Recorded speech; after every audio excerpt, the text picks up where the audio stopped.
Hi, everybody. It's Greta Price, recording from Kansas City, Missouri.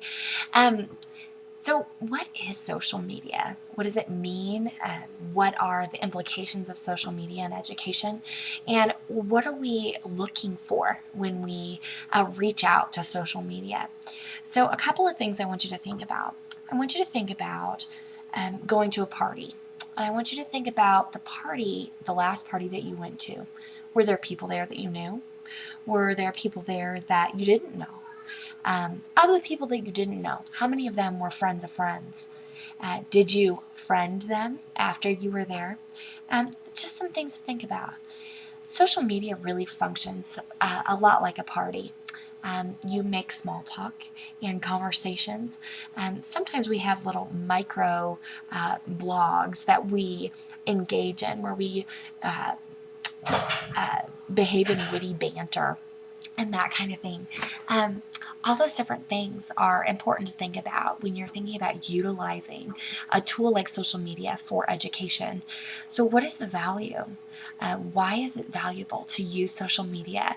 What are the things that really move you? Why are there thousands, millions of people on Facebook? Why are there millions of people that are part of uh, part of Twitter, part of Yammer, part of all of these different social networking tools? Why? Why have they joined? What does it give them? What part of connectedness do they feel because of those social networks? And to answer those questions is a little bit deeper than probably even a master's level class. You know, uh, I wonder, I wonder if we really can answer those questions today, or maybe we can just get on board with the freight train that seems to be social media. There's a lot of barriers to social media, especially in healthcare. There's privacy barriers, there's professionalism barriers, there's all of these different barriers that we can see. But really, when we think about it, why would we not utilize a free technology that gives us the opportunity to be more connected, not only with other professionals, but with our students, with our peers? Why would we not utilize that? I teach a dysrhythmia class to new graduate nurses, and as I've been talking to them, I realized that they're already using social media in this way. They're creating groups on Facebook, they're twittering different questions that they have about class, they're creating all of these different opportunities for them to utilize social media in a meaningful way so that they can actually use it to make themselves smarter, brighter, stronger. So why aren't we using it? Why aren't we capitalizing on this ability to really get inside the head of the student and understand what they're thinking?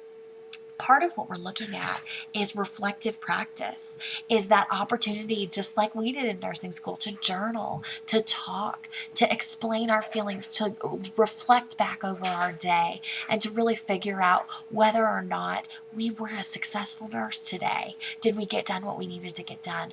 What things did we do well? What things could we have done better? Reflective practice gives us a chance to do that, and blogging gives our students the opportunity to do that. Unlike any other characteristic of communication, social media actually gives us the opportunity to allow our students to be masked by the technology, and so that they actually open up and give us the true nuggets of what's going on inside of their head.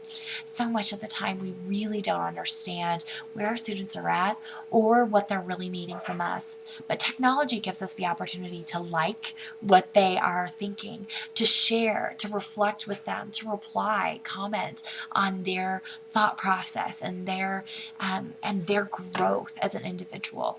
One of the things that I've thought about using social media for is the opportunity to really investigate the new graduate nurse in that first year in transition to practice.